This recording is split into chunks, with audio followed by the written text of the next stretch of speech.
Oh, there I am. Sorry. I hope you can see and hear me properly. Today, we should have a guest, Boffin, on. If say hello, Boffin, see if it works.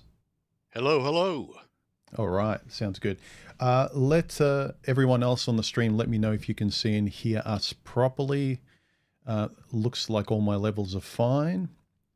As always, if you are on the stream and would like to ask a question or pose an interesting topic, feel free to do so.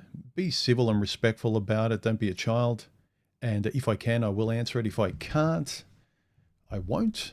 So either super chat me, in which case I will see it and read it out, or add 3 yellow emojis, circles in front of your question, and I will endeavor to sort of pick those up. But also, Boffin will be able to try and look for interesting questions while I'm blabbing to you guys. So it's very hard to pay attention to a lot of things. So the benefit of having someone else in here is that I can have a conversation with them about the topic at hand. You guys can be here live and join in.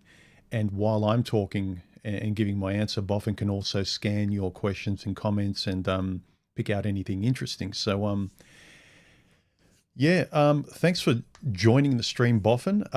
Do you want to tell people a little bit about yourself, what you're prepared to tell, or how we kind of met? Yeah, you bet. It's kind of exciting to be here. I feel like one of the early TV pioneers when they used to broadcast live all the time. This is a new experience for me. I'm a retired citizen of the U.S., retired a few years ago. Kind of stumbled into the men's community accidentally, maybe 3 or 4 years ago. And the way you and I met was just kind of interacting in the comments section of your YouTube channel. And I came to your Discord server and had the opportunity to chat with you live, and it kind of went from there. Yeah. Boffin's one of those people, and there are a handful of people in my comments that also pop into the streams, but you can tell by the way they speak in the comments and the really interesting, reflective responses they give to either a video I'm making or the question or the topic that's being posed. You can kind of tell this person writes well. And it tends to be the case that if you write well, you can tend to speak well. And it says a lot about your character. It's not always 100% airtight, but most of the time it's kind of like a 9 out of 10. Now, whether or not your personalities get along is another thing, but generally I find that people who can speak and write well, or you're impressed by them, chances are you kind of get along with them. And I've found that to be the case in my private life, the people I've actually met face to face. It's been the same thing. I don't know if you've kind of come across that, Boffin, in terms of when you read someone's writing and if you had the chance to meet them or speak to them, that it wasn't a big shock. You kind of got what you expected generally. Yeah, I agree, Human. I think the way people express themselves in text a lot of time correlates well to how they communicate in person. I actually feel like one of my shortcomings is I'm not as fluid as I'd like to be in my speech. I'm actually more comfortable expressing myself in writing, but I agree. I think you can tell a lot about a person by the way they by the way they think and express themselves, either in writing or in a live exchange. Mm-hmm. And also, I think everyone's hearing your voice for the first time as well. A few people have said it's the first time they're kind of listening to you. So a few people will have a bit of a shock. They probably imagine what people sound like, which is natural, and then they actually hear the real thing. It's kind of like when you hear your own voice on a recording. I know. It's uncomfortable sometimes, especially the until you get used to it. Mm. All right, let's get on to the topic. And again, Boffin will scan your and still be part of the stream conversation as he always is. But he'll be able to kind of relay me any interesting points and questions. But if you directly want me to sort of see them and answer them in real time, super chat me or add 3 bright yellow emojis like this, and I'll do my best to see them in the stream. So today's topic is, what are you prepared to change about yourself? Initially, I just, the title of the stream was, what could I change, or what could you change? And there's a lot of things you can change, but I think this was a better title. And I thank one of the subs for actually leaving it underneath the post for today's stream. I can't remember off the top of my head who it was, but I'll mention them later when I see their comment, because I wanted to read it out during this stream as well. But what are you prepared to? So there's a lot of things that society and women and your parents and everyone expect of you. You know, they want you to live their lives. They want to get a second chance at a shot in life. You know, the father that pushes his son to be a soccer star because he never could. Sort of, there's a lot of expectations and pushing of you. And I understand that the pushing back and finding out and being able to say no, like, I don't want to do this. Let me figure it out. Let me take my time. And there's all this pressure and people shaming you and saying time's running out. And this can be for women as well, who kind of really feel it in their bones that they don't want to have kids, or for whatever reason it might be. And they love their parents. And so their love and respect for their parents overrides that, and they do what their parents expect of them. And then once they kind of cross that Rubicon that they can never come back from, and then the parents say, well, it's your kid, take responsibility for it. It's like, well, you told me to do it. It reminds me of that line in Fight Club, you know, Dad, what should I do? Go to university. Dad, what should I do? Get married. Dad, what should I do? And then it's at the end, you're left with what you did. Let's not forget, everyone's opinion is a suggestion. And I think conversations and suggestions and being able to hear everyone out can better form your own. Because sometimes you only know what you're exposed to or what your parents have drummed into you and shamed you into. And then you get out there and you're prepared to have open conversations where you can let other people's perspectives bleed into your psyche, which you otherwise might not have even allowed them to enter in. But it's kind of like traveling. You know, you travel and you experience different things and you see different people. You don't impose your culture onto them. You go there and you listen and you observe. You think, you imbue a lot of stuff, you chew on it. So I think conversationally, if you're a traveler, a respectful traveler, an open-minded one in conversation, where you can build your own ethics and you can form your own ideas simply because you're open enough to be able to form them and not sort of silo yourself. And predictably, I got a lot of negative comments from my last stream talking about how I met my woman, and, you know, I'm with her now. And a lot of guys will say I'm a hypocrite because I made a video many years ago where I had this stance when I was in a certain part of life. And it's not an excuse. It's, are you a hypocrite because you've adjusted or moved forward or moved on? And in the same way, if there's something dragging behind you, it could be a negative trait that you're afraid of, say, talking to a woman, or you're afraid of saying no to your boss. It's good to move past that and change. Why should I stay locked into a trait that I kind of wish that I would be better at removing? Some things you want to change and refine, some things you want to get rid of and completely remove. And that's one of the things I wanted to add today. What are you prepared to change about yourself, or completely remove that you yourself know would make your life 10 times better? So let's look at some of the comments I got. So actually, first, I want to pop out the chat highlight to make sure I'm reading your chat. So if any of you in real time would like to ask me a question,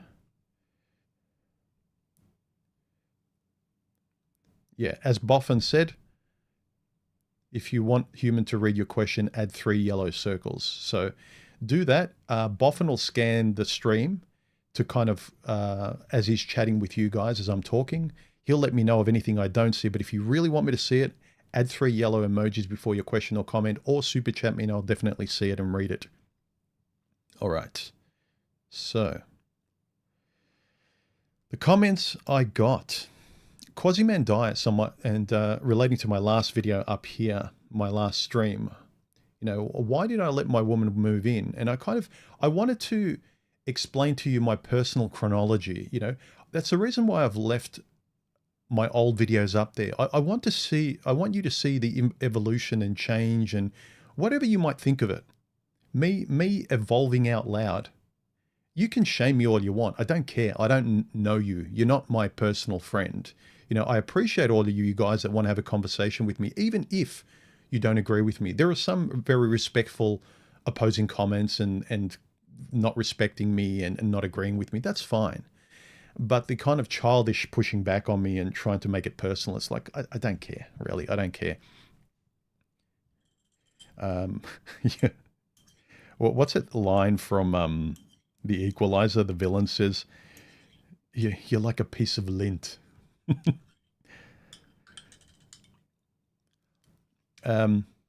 So Quasimandias left a very, very, how can I put it? Very, very articulate, very, very interesting response, as he always does. It's really nice to talk to Quas. I must, Quas, we should have a recorded chat another time, one of these days.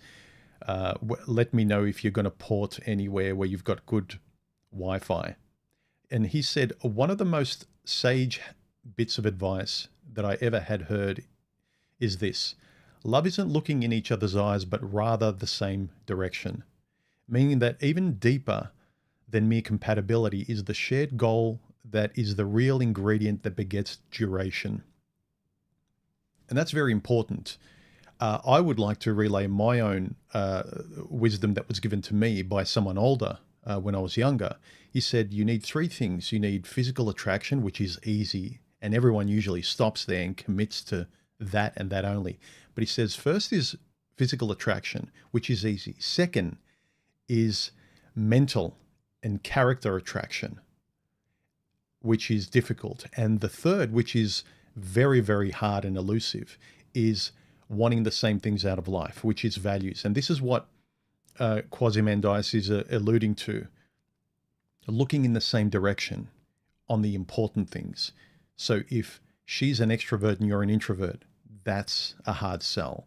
If, she wants kids and a family and you absolutely don't want to do either, that's a hard sell. Like, is a person crossing your boundaries, or do they have enough of the values that you hold really important that you can trust, that the other things aren't real deal breakers, but for someone who checks every other box, they're just something you would be able to accommodate. Sometimes you don't actually know until you meet the person. And this is some of the rhetoric that's very hard to talk to, with very extremist pockets of self-help manosphere, like the pockets of the internet, where they make up airtight rules, and it does lock you into that sense of security you found yourself in now. But if anything comes your way that's slightly outside of your blueprint of the church Bible that you're in at the moment, I'm talking figuratively, like, your group online, your buddies, and I understand that we like our friends. We don't want to betray our friends and leave them. But these days, the group of guys online, basically, if you find something that is you, that you want to add to your life, you have to make a choice, because your buddies are going to cast you away, even if it has nothing to do with them. So I think that's another thing that's pushing guys away today. Quasimandias continues. He says, of course, if one desires not only durability, but meaning in the relationship, the shared goal is better if more than mundane stuff like purchasing a house or something. I find in my own life with the boats, this is really magnified. Just to remind people, Quasimandias is a seasteader. He lives on a boat. His lifestyle is a boat. He sails, he docks at a certain port, stays there a while, works. He's kind of got this really free nomadic existence, and it really is incumbent on the woman to really be realistic about what she's getting into with Quas, because his life is very, very specific. And if she's got a unicorn fantasy of him changing or it being something that it's not, that's to her detriment, not his. So what he's saying is true. His Quasi-Mandias's life is a huge filter for women, which takes care of a lot of pedestrian problems that you and I might have, who are just in front of computers and going to jobs and riding the subway and going to the supermarket like everyone else. Quasi-Mandias's life filters out a lot of trash that we may not need to.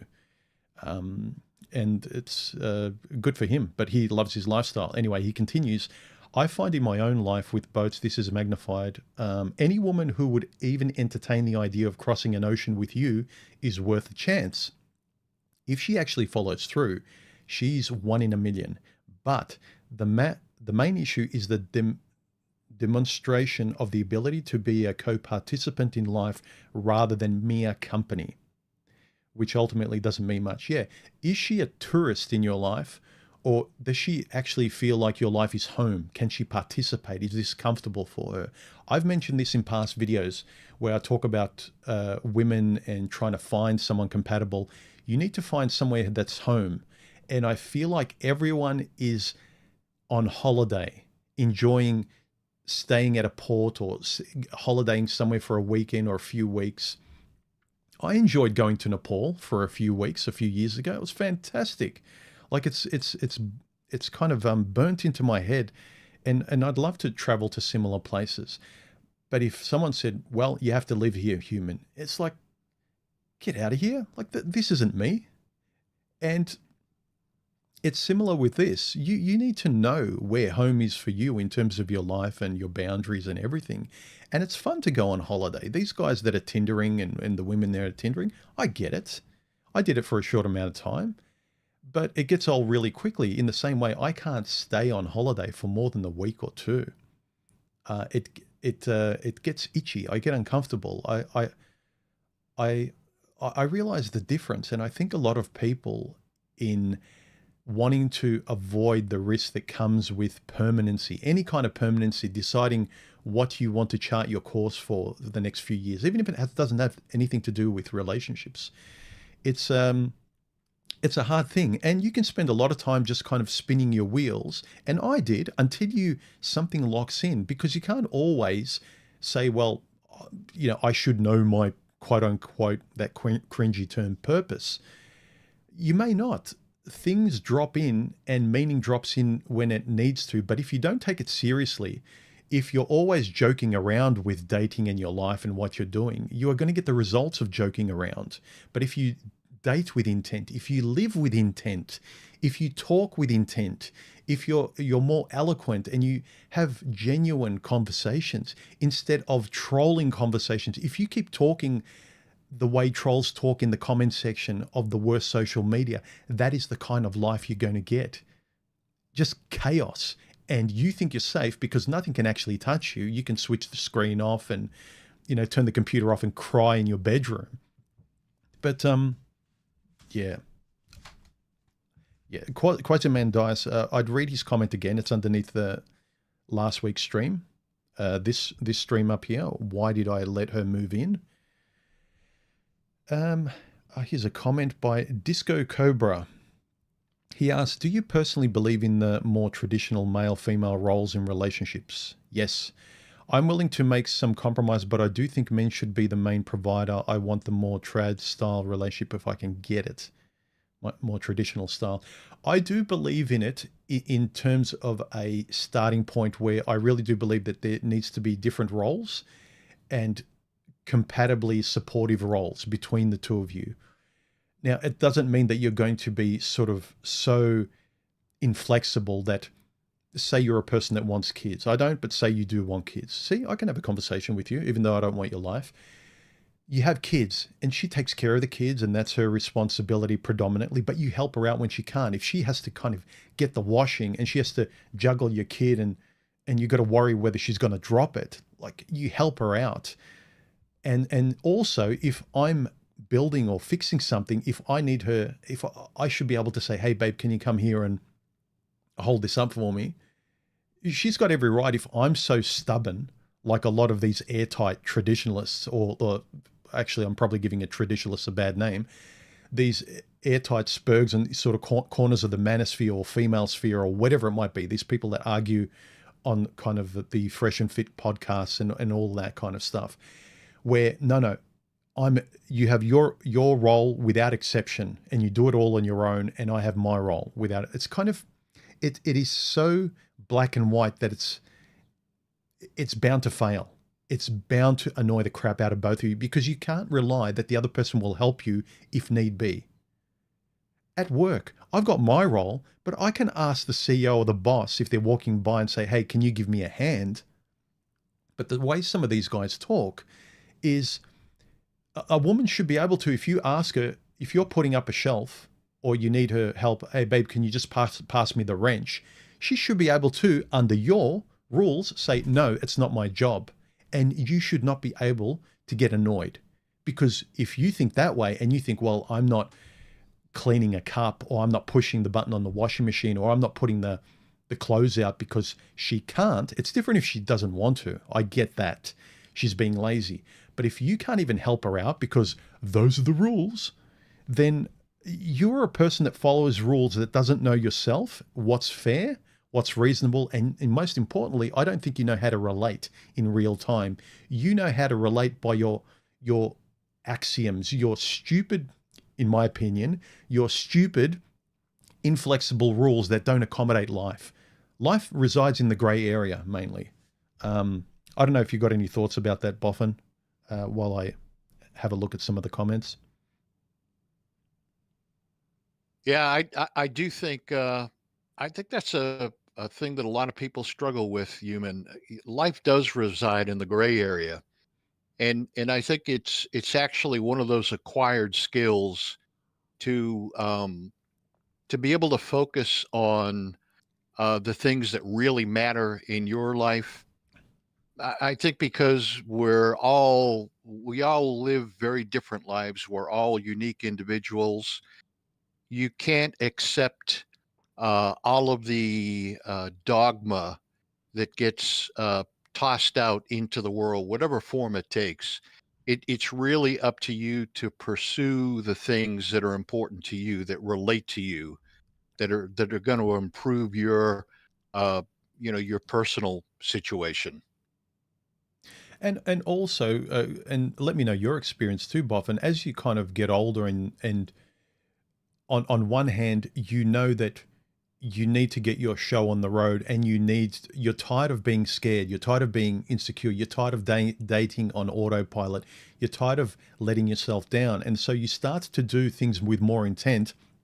And when you start doing these things, when you start going away from the crowd and listening to your internal crowd, if you will, it develops self-esteem, and it develops a lot of strength in your own character. You no longer have to pass it through the manosphere. You no longer have to ask your parents. You know, for me, it comes from the same place as a 5-year-old will need to ask permission from their parents, or guys have to ask their boss, or their woman. You know, I have to ask her if I can go out to the pub with the guys.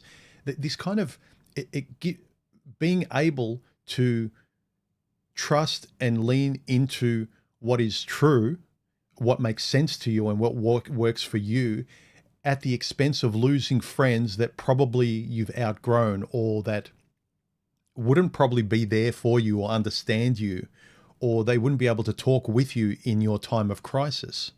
So there's a bit of courage there, but that's, I think, part of kind of growing up. Hey, Mr. Highway Martial Arts Oriental Medicine. Anyway, yeah, you wanted to respond, Boffin? Yeah, absolutely. I agree, human, and I think that's a part of the maturing process. And I think your point about the 5-year-old, when we're young, we're taking all of our cues, and our perception of the world comes from primarily our parents, but our extended family and our environment. But I think as you get older, I think it's really kind of sad, the person that stops uh, exploring the world, so to speak, in a metaphorical sense, at the point where you've arrived somewhere and then you stop. I think you become stinted. Your life becomes stinted. There's no more growth, and you're stuck with what you've learned to believe up to that point in life. So my personal opinion is, life. I think life should be a lifelong learning experience. And it just reminds me, if for the guys there that are really into video games, which I respect, I used to play a bit more a few years ago, but it's kind of like just replaying the same level on a video game and not wanting to go further because, you really enjoyed it. And there's a fear of the unknown. There might not be a fear. You just might love what you've just experienced and you just want to regurgitate over and over again. Not sort of thinking about the next step or your limitations. I think kind of smokers have that, if I'm not mistaken, where the first drag of the cigarette and they're trying to relive that and they never get it because I think the first puff of the cigarette gives you the biggest high and the rest is just diminishing returns. There's a Yeah. real desire to go back. I think it's normal, as you live your life. I think it's normal to find the things that you like and stick with them. And I don't think that's a problem until you run into one of those areas in your life where you're not contented. You can't find that level of satisfaction. But if you stop in that place and don't continue to explore, to find the things that work for you, I think that's what leads to the frustration in a lot of people's lives. I think it's fine to find the things that you enjoy and stick with them throughout your life. I think it's the areas where you get stuck and there's that level of discontent and frustration that you need to continue the quest. Yeah. But again, you can't force someone to, like, I can't force people to change just because I think it's good for them. All you can do is offer them your words. They can come across your video. They can get annoyed at you and really dislike you. But, people will be interested in change when they are. Some people are never interested in it, and that's fine. But Yeah. for me, there was just this bugging attitude of I was recycling things that didn't work. I was wearing something that was a few sizes too small, and it just got smaller and smaller as I was kind of wanting to grow more and more. So you can't pretend, it's fine. Like you're wearing shoes that are a few sizes too small, but because they fit at one point and you don't want to let them go, you wish that they were bigger. Maybe those shoes grow with you, and that's fine. But I just felt like they didn't grow. They stayed the same size, and my foot was getting bigger. I know it's an awful metaphor, but that's just to paint a picture for people. Martial arts, oriental medicine. How are you? He's saying have a coffee for me. He's having a tea. Look, I try to minimize my coffee, but I haven't seen enough evidence that if I just have a few cups in the morning, that it's detrimental to me. If I'm having like 5 to 10 a day, that's a different thing. But then again, I haven't seen any ironclad evidence that it's that bad. Let me see. Andrew T says, hi, human greetings from Canada. I was wondering if I could ask you a question about lost opportunity. By staying idle when young, playing not to lose versus playing to win, and then waking up. I think I touched on it just there briefly as I was chatting with Boffin, but I also think we shouldn't put too much pressure on ourselves that we should change, because I don't want to be an overbearing parent voice to you telling you what to do any more than, say, your parents who are overbearing telling you to get married or start football and follow their dreams in your life. I think you should just try your best to recognize when a person's not forcing you and they're conversing with you. And then also maybe as you get older, you develop this skill, even if someone's not yelling at you and forcing at you, realizing if someone's gaslighting you and like we've talked about in relationships where some people can appear nice and calm on the surface, but they are manipulating you behind the scenes. So I think the ability to trust yourself, and if you feel good around someone, ask yourself why, and be able to sort of explore that, like know why you feel good about the person. They speak well, they don't shut me down, they listen to what I have to say, they don't shame me and keep telling me every idea I try and come up with, they shut it down and tell me I'm wrong and I'm stupid or silly. Trust your instincts where you're walking on eggshells, whether it's with women or family members, friends. If you're always a follower and you're not a co-participant, as Quasimandias mentioned in his comment, whether it's romantically or platonically, if you always feel like friends, families, and lovers are wanting to be with you and around you and listen to you, rather than if you're expected to be a dog on a leash, that's not a good feeling. And I think if you're more self-aware, like I'm guessing a lot of my followers and people who tune into my videos and streams are, you'll start to ask questions like, why do I feel bad around this person? I'm tired of feeling this way. No matter how much I rationalize and saying, no, that's just her, or I love my mum and dad, but you always instinctively don't feel good and you're afraid of them. Fear's a big one. Recognize the fear in front of people you say you love. Fear in front of people you love should not be there. Logically speaking, you know what I'm saying makes sense. And for me, a lot of ways of making sense of a lot of my problems in the past were looking at big concepts like eradicate fear. Recognize when you're walking on eggshells. You can micromanage and say like, well, female nature and this and that, and like look at all the forensics of your relationships, but it's too much to handle when you're dealing with a person and have to make a decision. Whereas if you just can attach the simple concepts like, why am I walking on eggshells in front of my mother all the time? Or why does my best friend make me feel nervous and I don't like spending a lot of time with them? Things like that. You start to trust those big instincts and concepts, and then you start asking questions and fixing those. They take care of a lot of things. Not so much these little clever adjustments and micromanaging like little, all the little microscopic details of your life and women and relationships. Because when you zoom out, the big picture of how you think, the big picture of how you respond, the big picture of your emotional responses, the big picture of your yeses and your nos, they are all that matter in real life when you're interacting with someone, when you're having a conversation with someone.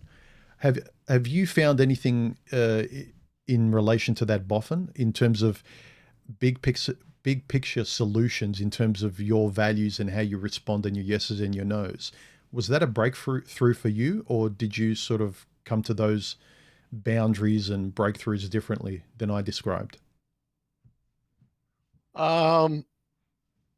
I think it's another one of those learned skills, human. You made the point a few minutes ago about people dwelling on little bits of minutia, and I think a lot of it has to do with the person you're interacting with, your comfort level. I've always enjoyed being around people. All of my friends that I developed close friendships through the years, we were just totally open. I mean, we were all comfortable around one another. A group of us could get together, or a couple of us could get together, and there were never any filters. We felt free to communicate whatever we wanted to say. But when you're dealing with people that you may not know as well, I think it's one of those skill sets. You have to kind of try to read the person. You have very little to work with initially, so you need to, I think you need to be measured as those discussions evolve. But I think it's an important part of the skill set that you acquire throughout your life, your communication skills. That's an important point. What you mentioned, when you were growing up, people were allowed to express themselves, not shamed for their position, and largely accommodated, right? And so then if that's your baseline of interaction and love and respect and friendship and closeness and where you can trust people, then when you go out into the world and you experience the opposite, you experience bosses and women and people shutting you down and not Yeah. acting like what you term as love and safety, that stark difference makes you have to contend with it. And so your childhood, what you're conditioned with, does have a big impact. It's not an excuse, but then it was the same with me. My sister and my mother in my life treated me really well. They had their roles, we had our roles. It was very supportive, and what's the word? Um, where both things play tennis with each other, symbiotic. And then when I got to the world, I thought I just went in there with my arms open, thinking, well, other females are all cut from the same cloth, and it's very different. Yeah. But that's a hard thing. If you're not aware of that, you think you're doing something wrong. Because if your family's always loving and your mother's loving and accommodating and listens to you, and you go out into the world with that blueprint, and Yeah. then the women you go out with are annoyed at you, and you're always doing something wrong, and you're always at fault, and you're always guilty, you believe it is because your blueprint is from your mother or your sister or your family members who didn't shame you, but they were realistic about shame and guilt and when you spoke out of line in an objectively, wrong manner. But so you trust female strangers who you don't know because you think they care about you in the same way your family did. And that's a very hard thing to sever. Yeah, I had exactly the same dynamic. My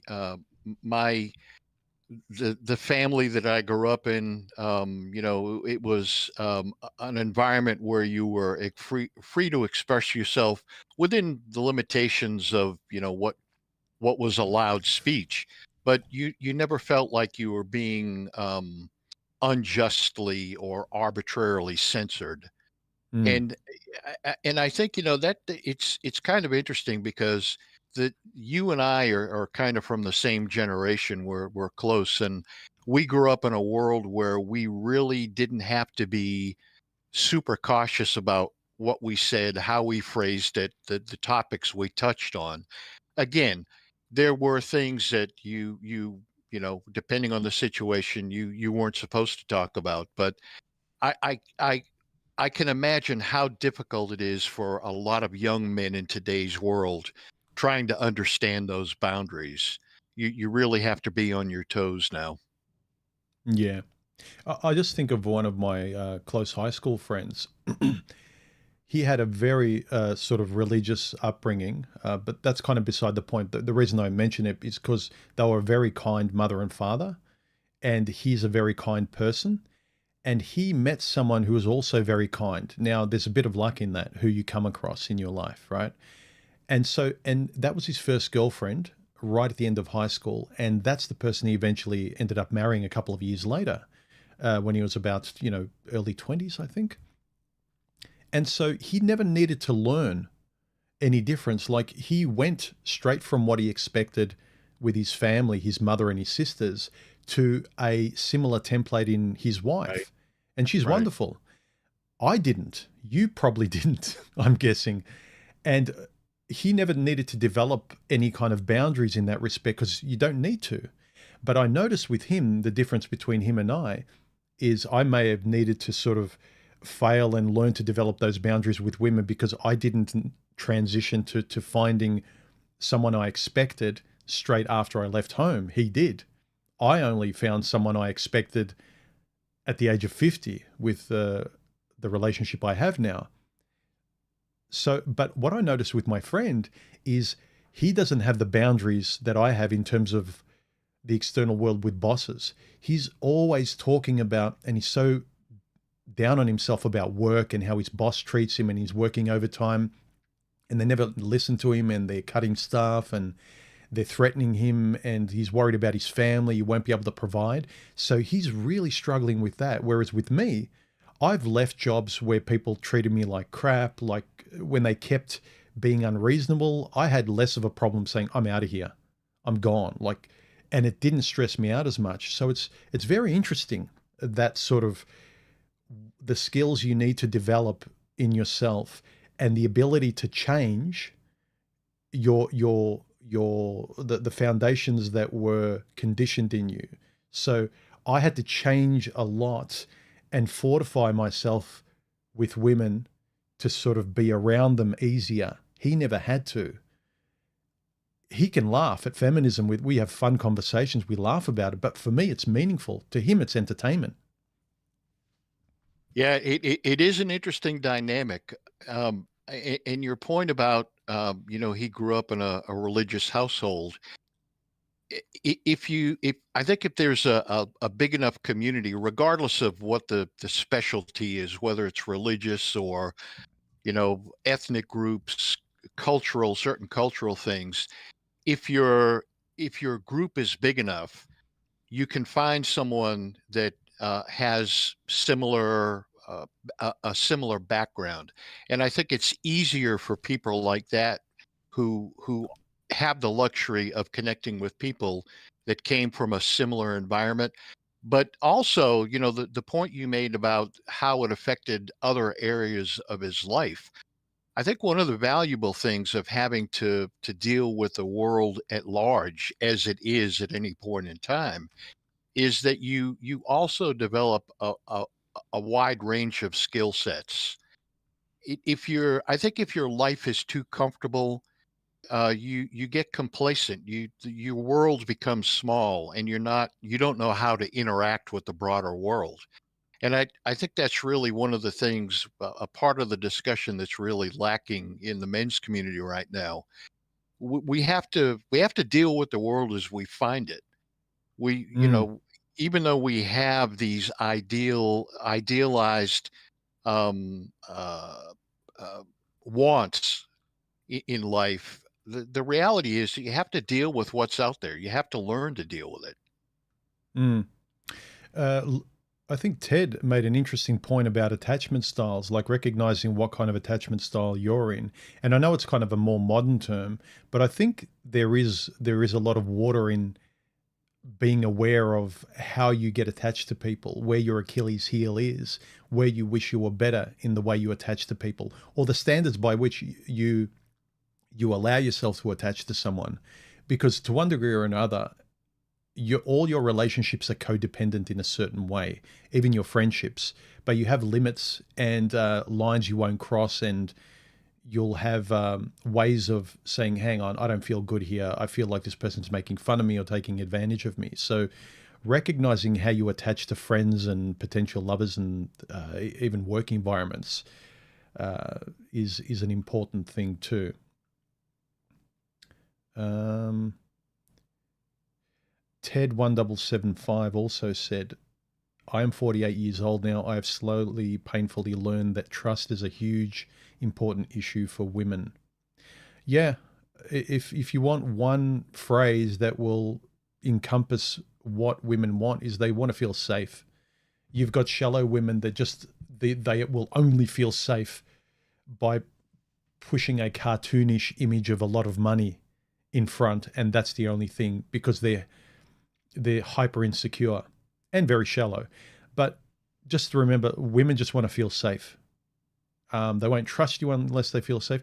And to a degree, a guy, but we don't look to them for safety. We want sort of more respect.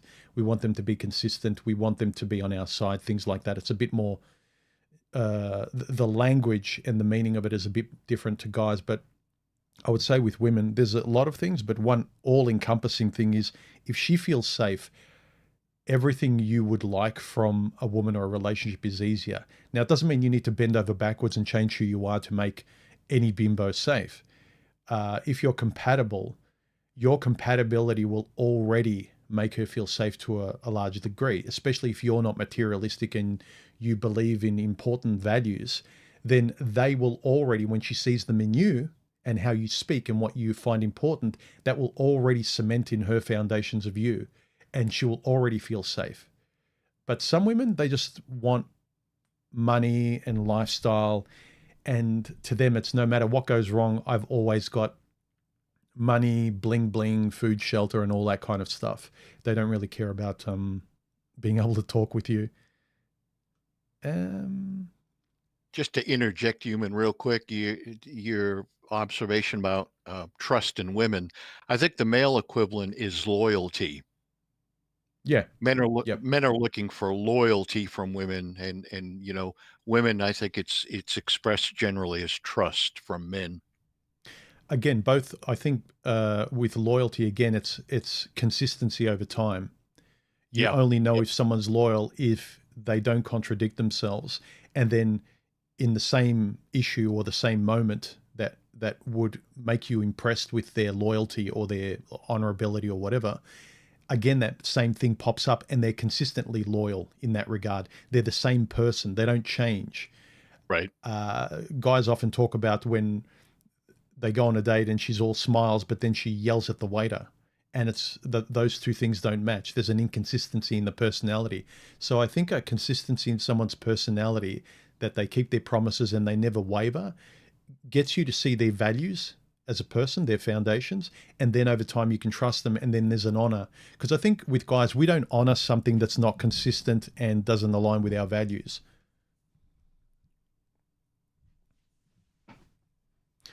Let me see. Are there any other comments? Do you personally? No? Key himself, thank you for the super chat. He says, I'm not prepared to change my freedom like you did. Well, I changed my freedom, but I still feel like I'm free and I'm enjoying my life. I don't really feel like I've got any restrictions in my life that I don't like. As I said, always, I was never a person that liked to spin plates. It's not like, oh, well, now, the person I'm with has really ruined my promiscuous side, because I didn't like spinning plates and dating that carousel. I just wanted one person, I'm the kind of person that wants a dog, a car, a home. I don't need to collect them. Again, loyalty. I want something I wake up to and it's there. I don't need multiple versions of it to make me feel ultra safe. I feel like these guys want 10 women on a plate to make them feel secure that they'll never experience loss in a big way. They can experience incremental loss of one girl leaving them at a time, and then they can replace her with another meaningless person. And in aggregate, the 10 women are always there in rotation. So the aggregate makes you feel like you have a woman or women in your life, rather than the one woman. For me, it's a headache trying to date many women at the same time. It takes up too much of your time, and it's not important to me. I'm more concerned with consistency and a foundation that keeps proving itself to be, as Boffin mentioned, loyal and always showing up the same way. And a lot of you guys, if it starts changing, if my woman starts becoming a completely different person, that's a different thing. But of course, rationally, you trust what consistently shows up as exactly the same thing. And especially because I love talking, and she does too, we're always confirming who we are through conversation. So in a way, I did change my freedom. I'll concede to that, but I don't feel like I'm in prison. I agreed to what I wanted.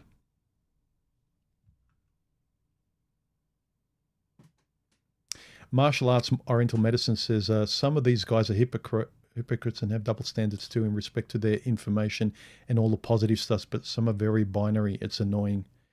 Yeah, it's kind of, I can't color outside the lines and philosophically come up with new words and ideas and challenge, I can't even have a conversation and say, well, this rule about men and women, I largely agree, but do you think ... I can't even do that, because you can feel the defenses come up with a lot of guys who believe in their religion, and they will just spit out memes to say I'm wrong, rather than creatively go, I know what you're trying to say, human, figuratively, and it's actually interesting to discuss. Even as a thought model, let's actually just, as a thought model, just entertain the thought that what if a woman was like this and you found something like this, or what if you actually gave the woman an opportunity to speak about X, Y, or Z, or you just didn't judge her by her flags, but really tried to talk, you know what I mean? Like, none of those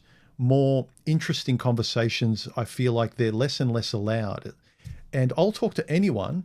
I don't care what group you belong to. I don't belong to any group anymore. I used to belong and not belong, but consider myself fairly accurately described as an MGTOW, but that's when, the conversations were a bit less PUA religious about things. I was just talking this morning, and I was saying it's kind of disappointing that the guys I used to speak to before, I've grown in what I want to do in life, but they don't want to associate with me just as a person. And we can have an interesting opposing fun debate about what they believe and how they live and how I do. And for me, it's interesting, but they don't want to have anything to do with me anymore because I don't talk the way they want me to talk.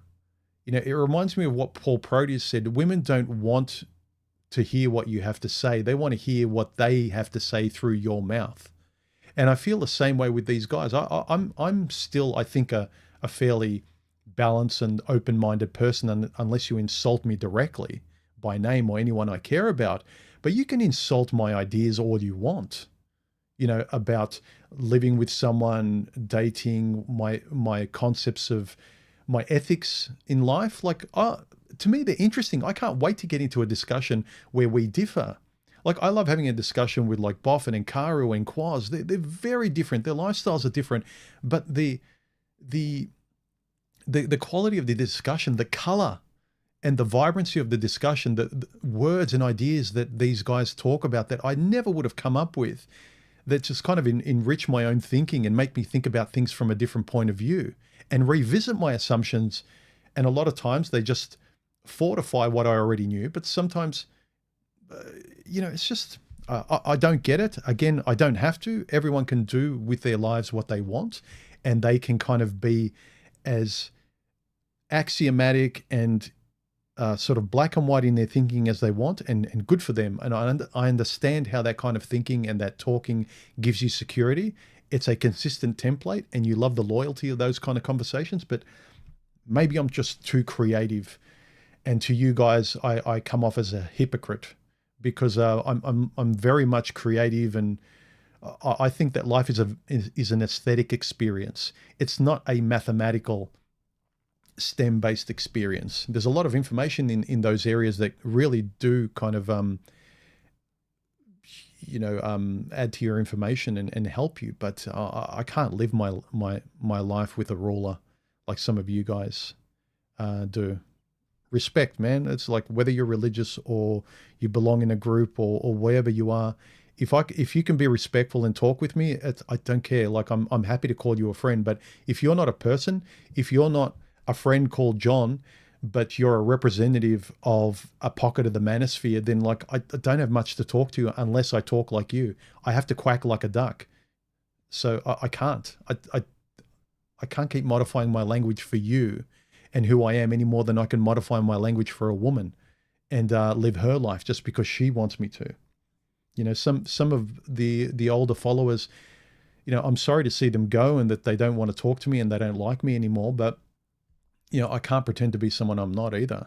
I just don't understand why they're so, or why they feel like I've betrayed them or something.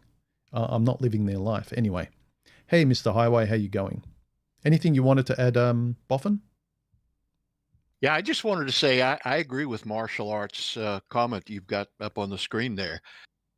If you don't have to hang around in the men's community very long to realize that there's a lot of contrary ideas, a lot of hypocrisy that gets talked about, and it's accepted as dogma.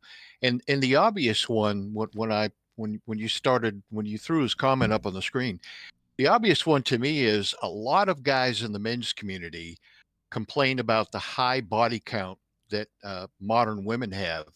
But then the solution to the problem is to go out and sleep with a bunch of women. And it's just so ironic that, you know, they can hold these two conflicting ideas and not see how they, you know, how it's a form of hypocrisy. Yeah, yeah.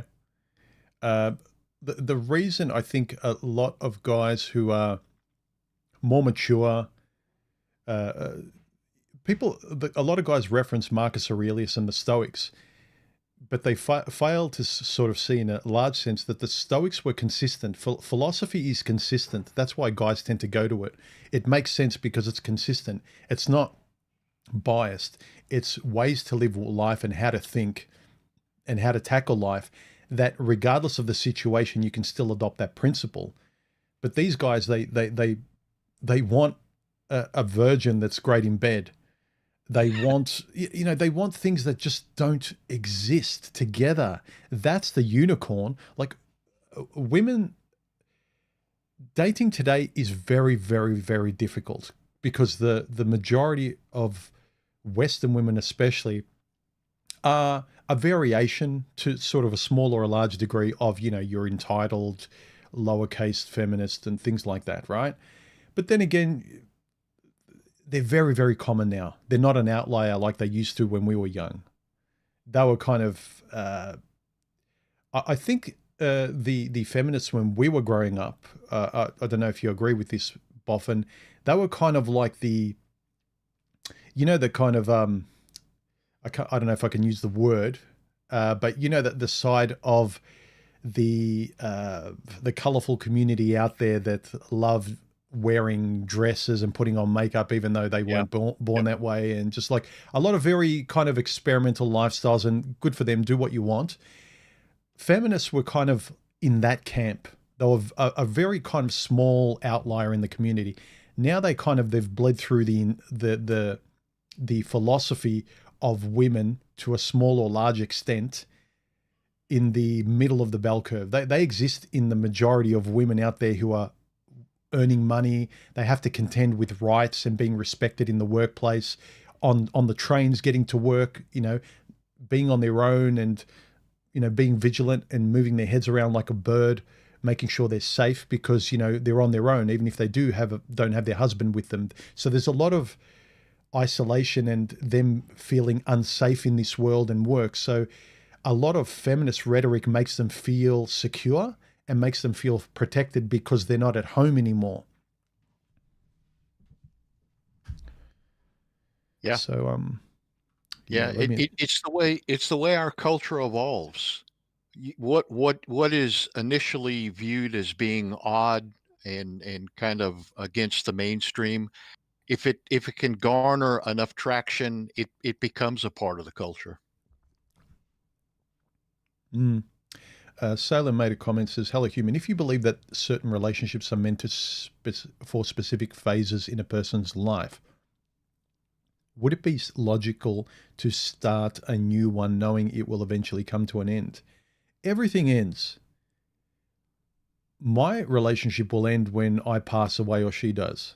Like, kind of the unicorn thinking that it'll last forever. Like, it'll last forever to the extent of your own life if you go about things as well you can. Again, there's greater chances of it ending before that, depending on who you pick and whether you communicate or not, and things like that. And some relationships end where no one's a villain and no one's a saint, just because there comes a fork in the road and it's a values-based decision. I don't know off the top of my head what that would be for me, but do you know what I mean? No one wants to talk realistically and say, well, what if this and this happened? And say, well, that's a hard one to decide on. It's easy to be brave when you're far away from the front line, when you don't have to contend with the decision. A lot of women, quite rightly, and myself too, they will say, well, if my boyfriend cheated on me, that's it, I'll be out of there. That's you standing up for a really good value. But then if you've been with the person for 5 or 10 years and the way they cheated was that they were drunk, they were half passed out, and some chick, jumped on them, or they didn't know I don't know. Some people get drunk in different ways. Some people almost black out. Some people don't. I don't know. But you know what I'm saying? There's no nuance in the conversation. It's black and white. But when you're confronted with it, if you can really objectively see that, yeah, they didn't intentionally go out there dating, wanting to break my heart and cause an argument and, create a breakup, but something happened and we've been together for 10 years and this is out of character and whatever, and people are in that, it's very hard to kind of think via your rules.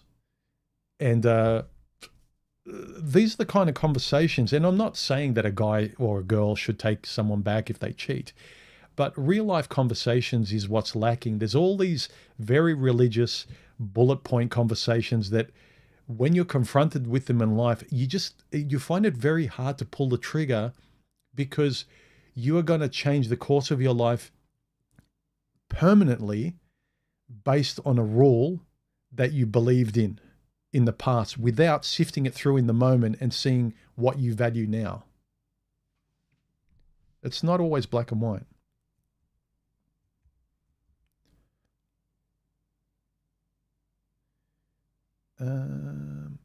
Big Ol says, aren't the things you're chasing, knowledge, eloquence, spirituality, etc., generally unattractive to women? The greatest philosophers, physicists, and writers were also the biggest virgins. But I would say kind of, who cares?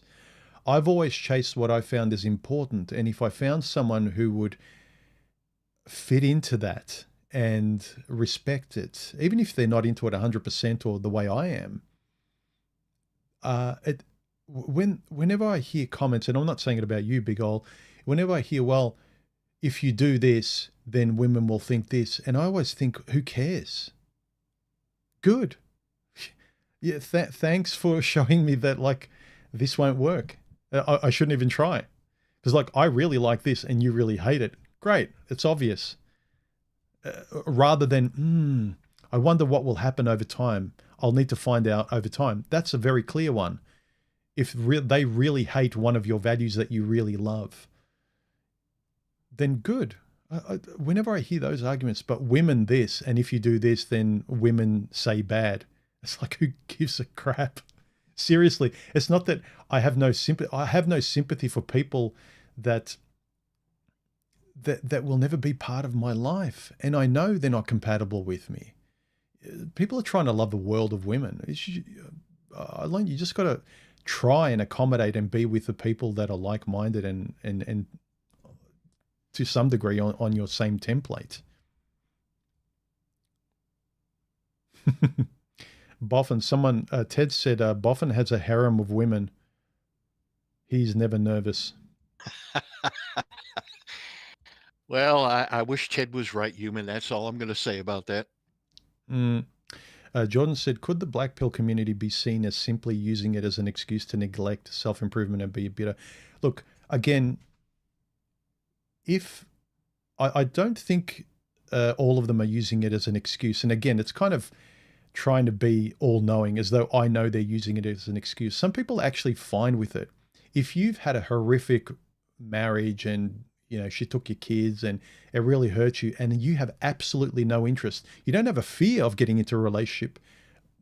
There might be a fear of reliving that snapshot, but there is no desire at all. And you're completely 100% happy avoiding relationships and women. That's fine. But there's far too many. I would say the majority of guys, and some people would say that of me, they're saying, oh, as a MGTOW, humans always talking about women. I'm talking about women in relationships in ways that you don't like. That's the thing. If I talked about them, like the Fresh and Fit and all the people you enjoy watching and you nod your head to, that are still talking the same way, and that's fine too, then you wouldn't have a problem. But they try and put me down because I'm just talking about women. But aside from talking about relationships, what is the red pill or MGTOW? Whenever I hear people saying you should start a channel about carpentry as a MGTOW, it's like, then it's just carpentry. I don't know how you feel about that, Boffin, but I just see it. The subject is very different. Red pill and PUA and MG, it revolves around human interaction and relationships. And when they kind of say, well, we're beyond that, we are red pill, but we're about just walking through forests. But whenever I hear videos on those guys, they talk about relationships all the time. And that's fine. But I feel like unless I talk about it in their way, they find a way to shame me because I'm talking about relationships. It's kind of really silly. Yeah, we had a conversation about this the other day. I think, the purpose of the red pill, in my mind at least, is simply to get you closer to the truth, to the way the world really is.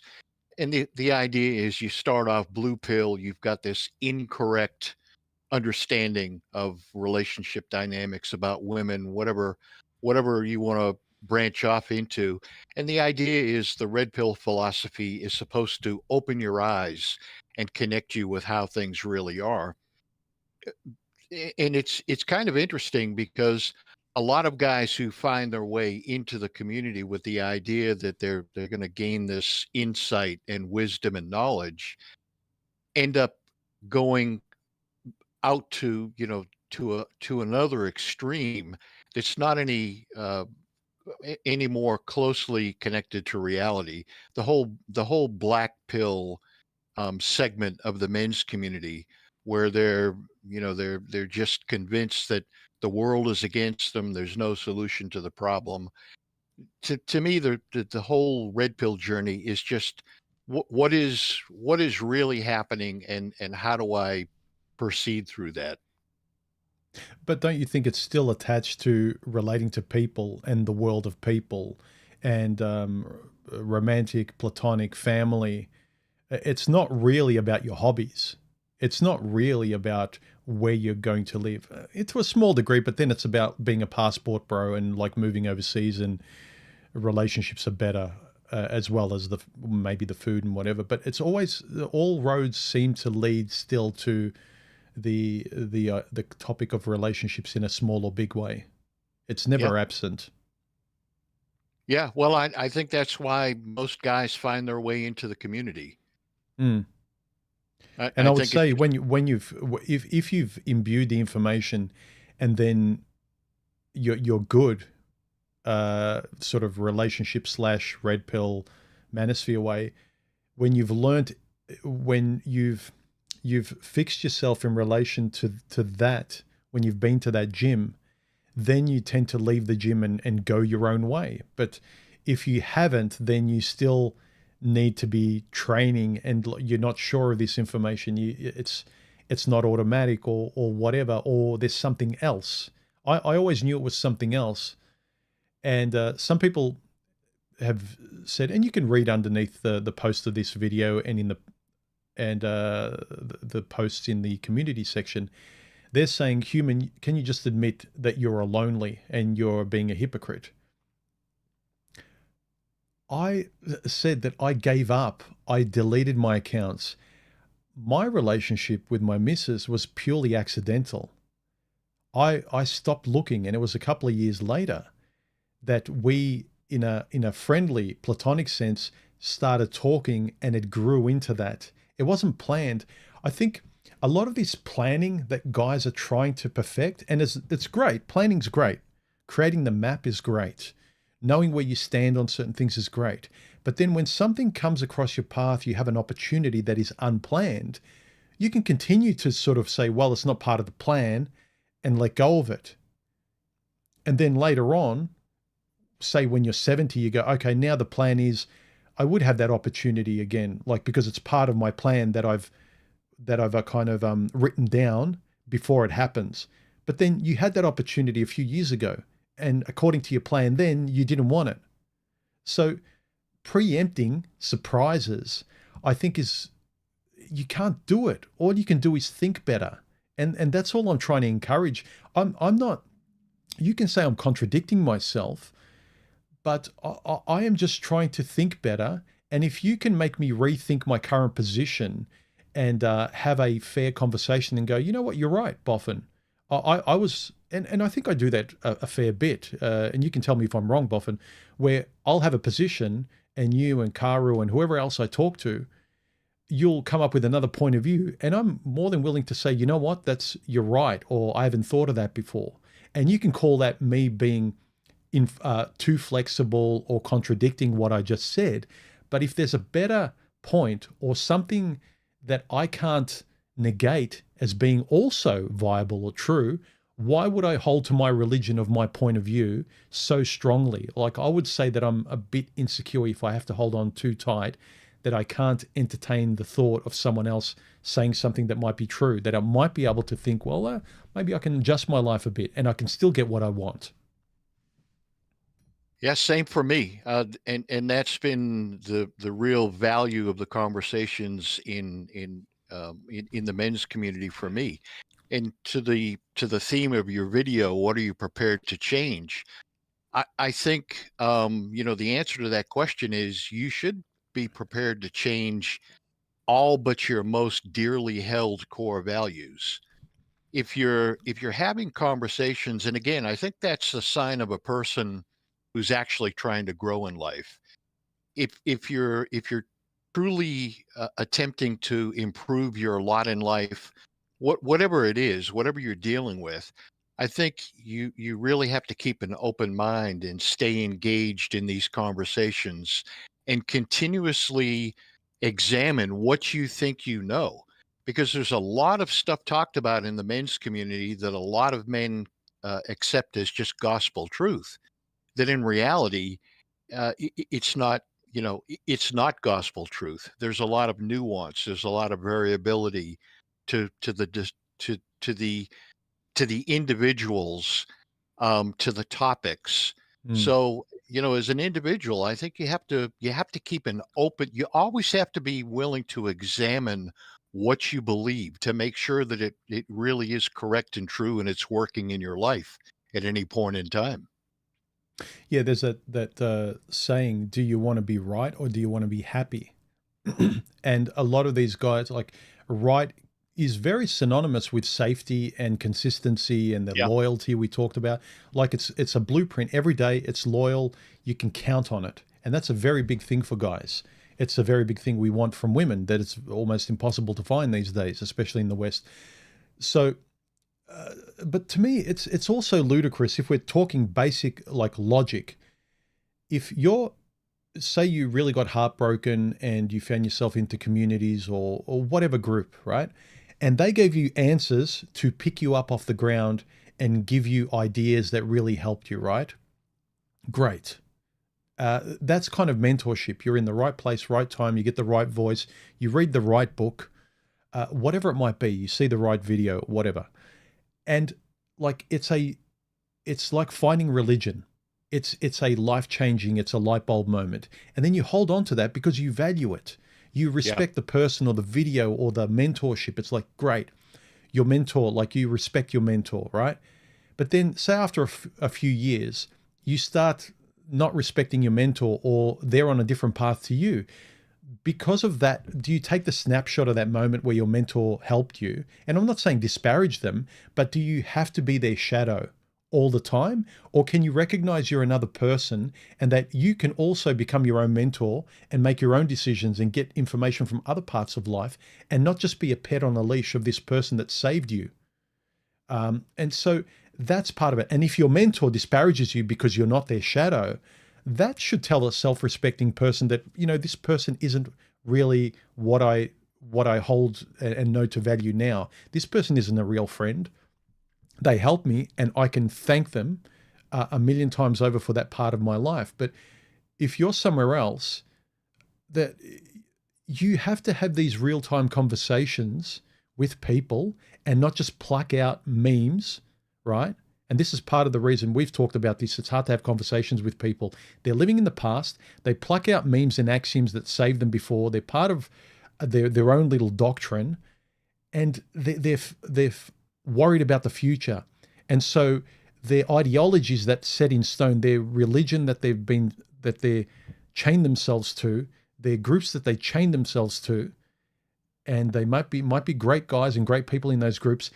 They stay there. So they're stuck to the past because it's familiar and loyal and great and secure and repeatable and consistent as a way of abating any fears that come from the future. But they spend very little time in the present. They spend very little time here. It's kind of like future rules to defend against, past rules to defend against future dangers. And I see a lot of people in these groups living that way. I've never been a goal-oriented person, Boffin. And so I am fine in having rules that I try and use. It's like pulling out a card. It's kind of like, okay, this is happening now. Let me pull out the card and see if it matches. Let me have a conversation with this thing now. Let me use it. Let me talk about it. Not kind of like, no, I'm not speaking. This is the rule. Yes, no. That's not a boundary. That's not a real-time boundary. That's kind of a rule the 21-year-old made for you that you're loyal to. And now as a 51-year-old man, you're allowing the 21-year-old you to speak for you. Yeah. To me, Yep. it's not wise. It is not wise. Yeah, to the point you made a few minutes ago, I think there's a big difference too, and I think you have to really kind of recognize that there's a big difference between a mentor in the real world and an internet mentor. The mentor in the real world actually gets to know you. There's some personal connection. He's observing you. You're interacting on a very personal level. So it, the lessons that you learn from that mentor hopefully are kind of tailored to your personal situation. Where a mentor on the internet, he doesn't know you for the most part. You're consuming his content. He's throwing out his perspectives on the world, how to solve your problems, how to understand things, but it's very impersonal. But I think a Mm. lot of guys, they just take it at face value. And I think they need to give it a little more thought. They need to understand that he's really not talking to you. These really aren't carved in stone guidelines that fit everyone the same way. Yeah, they're really a human version of a book that speaks to you. Yeah. Yeah. Yeah. Just the guy left a comment. He says, eloquence, being able to articulate ideas in a sophisticated manner comes with time. For some, depending on many imponderables, and it tells very little about the person's character. I'm not sure what you mean by the end of that comment, just the guy. Can you clarify that maybe? Delta Dan, thank you very much for your donation and super chat. Miss you, bro. Hope you're well and content. Same to you, man. Thanks for the super chat and chiming in. Yeah, respect and loyalty. Yeah, these are things that are earned. They're earned between guys. I think also, generally speaking, although I think it's changed now because we live more in a woman's world and men are starting to act more and more like women. I think generally respect and loyalty is earned, and we like that tactile over time thing. And if you said to a friend, like, how do you know if you can trust your friend? They could betray you. They could steal your money. They could burn your house. They could do whatever. It's like, yeah, they could objectively. I'll give you that. There's a statistical chance. But when you start describing how your friend's been consistent and he's had your back and he's never changed, like things like trust, friendship, love, dependability, consistency, that's a conversation in real time, and it's a very human conversation that requires a story.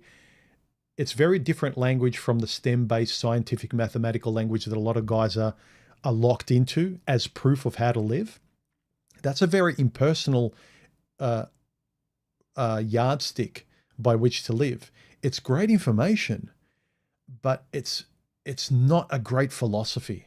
I would put it that way. The STEM-based animal kind of nature stats is fantastic information to bleed through your philosophy, but is not philosophy. It's a different discipline. Your philosophical way through this stuff is the most important thing. Your empirical experience that you filter everything else through, conversations from different types of people you don't agree with, books, the media, opposing points of view, especially saying no to things. Don't forget, as children, our first taste of right and wrong and the objective world is learning the ability to say no, that you're different from other people, pushing people back. Learning what's right through no is a very, very young, juvenile way, like a first step. I'm not disparaging it, but it's a very kind of primitive first step way of acknowledging the reality of something and how it relates to you. But it feels like so many of us online, especially, are stuck there, knowing reality by saying no and pushing everything else back. And you just see it with the popular channels that they debate about relationships. Everything is like, no, you're stupid, you're dumb, you're stupid, I'm right, you're stupid, me. So it's very much like a 5-year-old.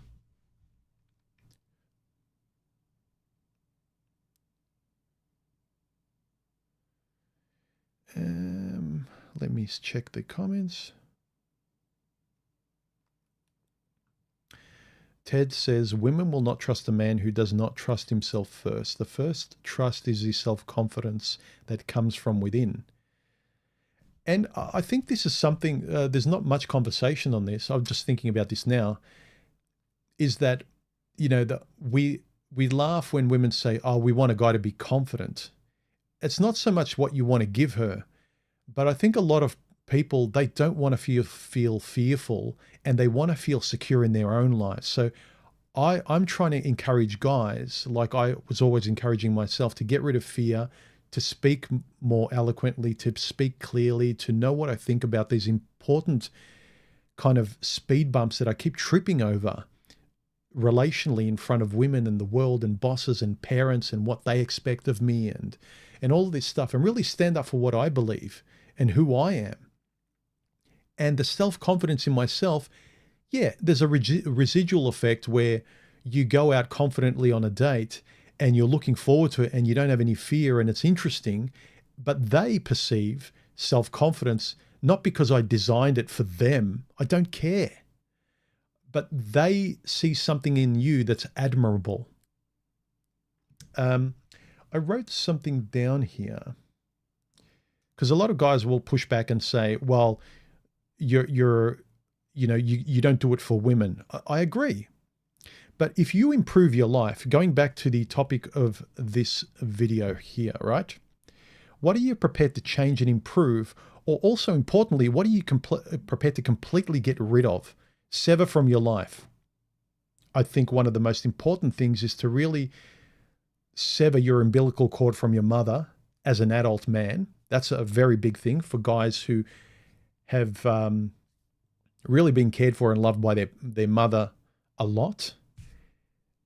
And it's very hard to separate yourself. There used to be traditions in the past where guys would help and mentor a guy to separate in that way, but now there's not, and the world continues to be very matriarchal. So it's very, very, it's a lot of work to do that. But if you improve yourself, people will see that improvement. So you haven't done it in just as an observational thing. So a lot of these people, like anymore, I'll talk from a guy's point of view so some of you guys can understand this. You want a beautiful woman. You want an accommodating, you want someone who's articulate, who can express herself, who doesn't hide, who looks good, right? You appreciate it. She did it for herself. She goes to the gym, she runs, she takes care of her weight, she smiles, she's optimistic, she's glass half full. But you're glass half empty. You're a slob. But you want her to love. We love what we hold as values. So if you start valuing health, whether it's physical, mental, verbal, philosophical, you will notice it in other people because you value it. Some of them are more shallow than others.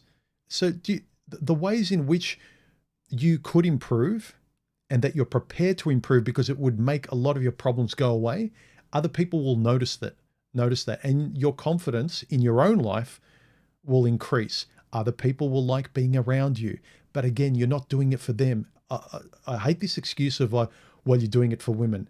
You yourself will know if you are. The guys online, the PUA kind of guys, what advice are they giving? Make money, go to the gym.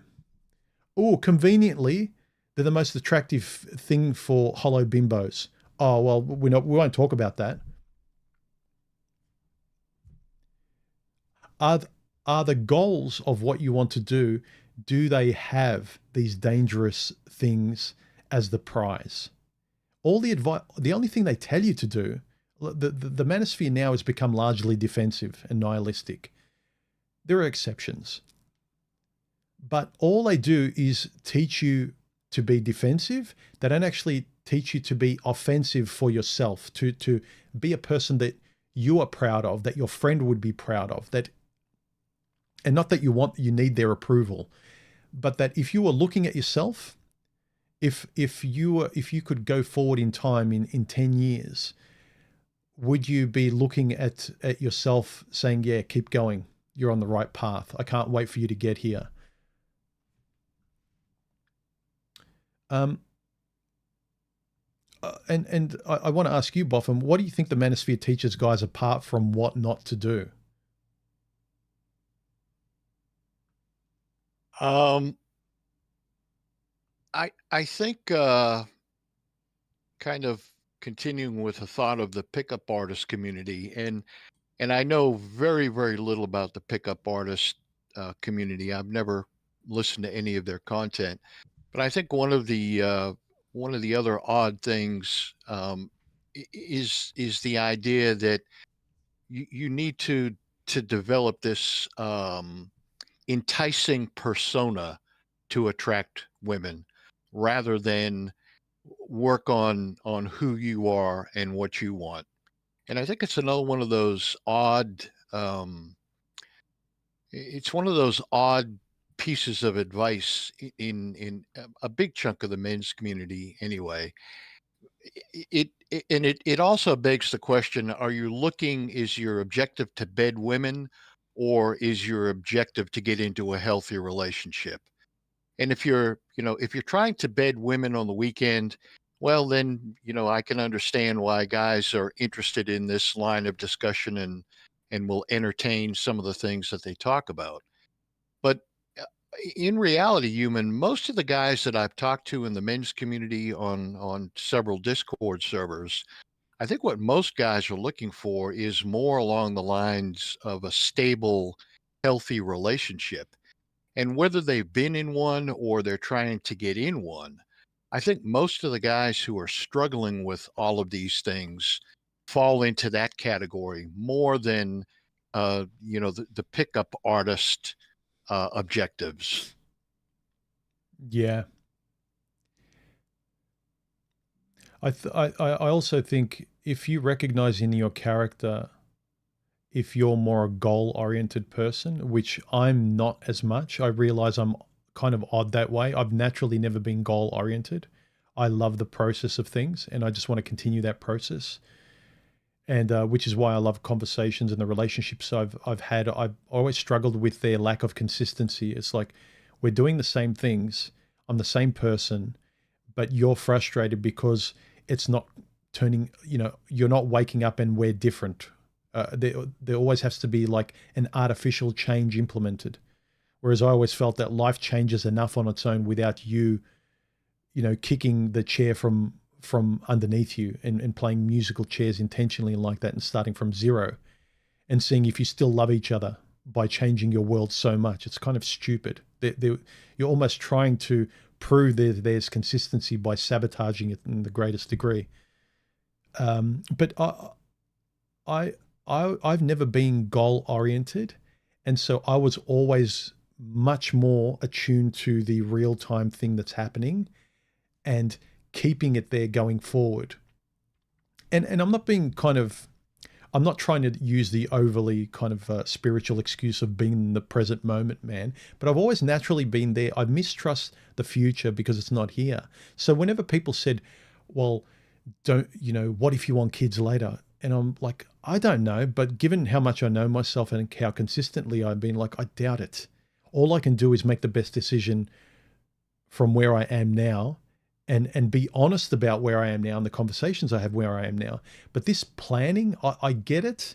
If you really feel that you're open to kids or marriage and you want it, but if you don't start to be honest in the conversations you're having and what you're doing, and if you just kind of go on autopilot and think, well, I can deal with it later, you won't. Time will deal with it later, and you'll come up with a lot of excuses, which is a lot of the rhetoric from pockets of the internet, where you can make yourself feel better. And you may say, I'm doing the same thing. My words are making me feel better. But I can point to things in my life that, like, no, there it is. There's my car. It still makes me feel good. I'm not making myself feel better about having my car and it's irritating me. I do. My partner, my home, how I live, how much I work, how much I don't, my work environment, my health. There's a lot of imperfections, but I like the way I'm going about my life, and I'm not excusing anything. I don't think I'm a bitter person, and I think a few of the guys that are very black and white on the male female issue, and they're very kind of walled off, and they've always got their hand on the sword, ready to win. You can hear by the way they talk And I don't know. Again, I'm not trying to change anyone. I just want people to have much more honest conversations. And if you can think better and think more honestly, good luck to you. I really mean that, in making whatever decision today that'll bleed into tomorrow, and then you'll see the effects of it. And do you want to keep going on with that? And then if you don't want that, don't do that anymore. Do something else, and just see if every incremental today and the choices you're prepared to make kind of widen your world and make it less insecure.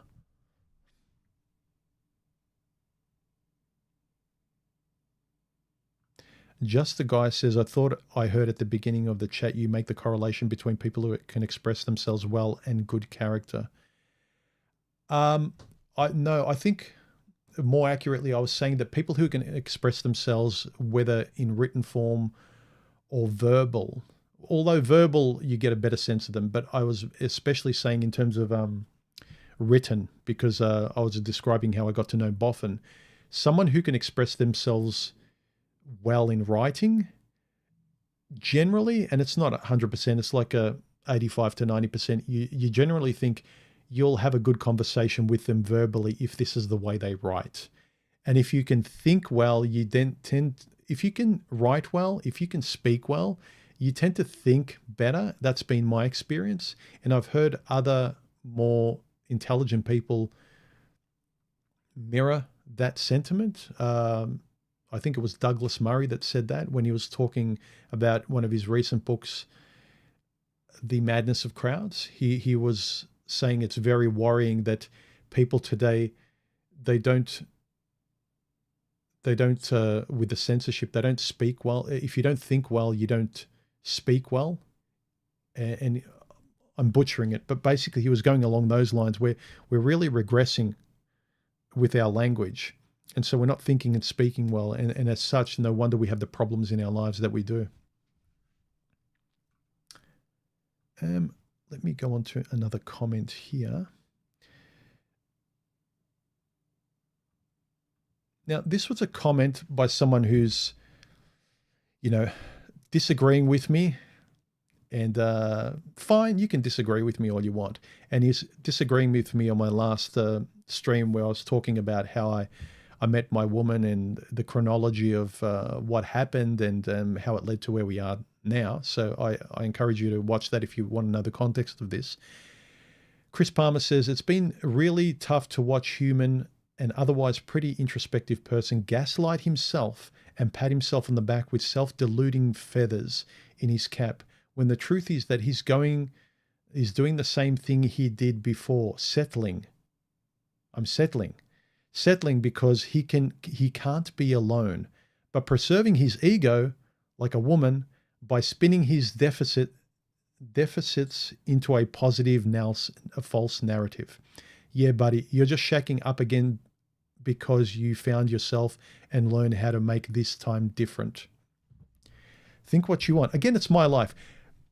Do you know what, Chris and all the other guys? And this is on record here. If I fail, I will shut up and you guys can tell me I told you so. How about that? Okay?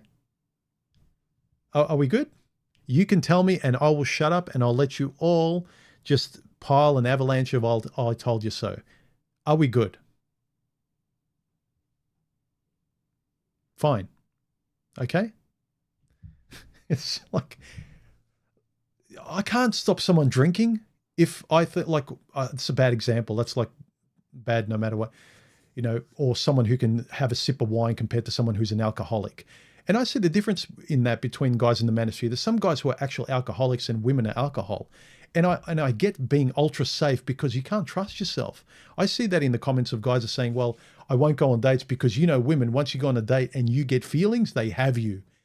And I don't identify with that. My brain doesn't switch off. I know when I'm being insulted. I know when she's being a bitch. I know when she's entitled. But for them, it's like, I can't. It shuts off and it's just my animal brain. I don't understand those guys. And that's the kind of conversation they don't want to have. I can respect, okay, yeah, don't date, because if you know yourself that once you catch feelings, when you like a person, when you want to be with them, you become it's a mummy kind of son relationship where you're a 5-year-old and You love money no matter what, and you'll put up with no matter what. Yeah, I agree. All women should be the same to defend yourself against getting hurt, because you have nothing after that point. You've basically just gone off that cliff, and I hope she catches me, and I don't even know who she is. I hope I can trust her. Whereas I don't hope I can trust someone. I've given them enough time where, as best I can, and I've given them enough time, I can trust them to a degree, then more, then more, then more. This conversation of not being able to discuss the gray area of personalities, what kind of character you have. So what kind of character I have compared to Boffin between somebody else. What rules or what you decide to do or don't do has a big effect on your character and how easily you can say no and stand up for yourself. But if you can't, if you're all emotional, if you're completely hormonal, completely, then I agree. Avoid women. Like, I really do, because I don't want you to get hurt. Avoid women. There's almost no chance you're going to come through unless you're lucky enough to come across a woman who was raised really well and she feels guilt and she's a nice person and she's just had it instilled in her to be a fair and decent person because of her parents and her upbringing and her environment and social group and whatever. But you're relying on luck. I want to have as much control as I can philosophically and how I conduct myself in real time.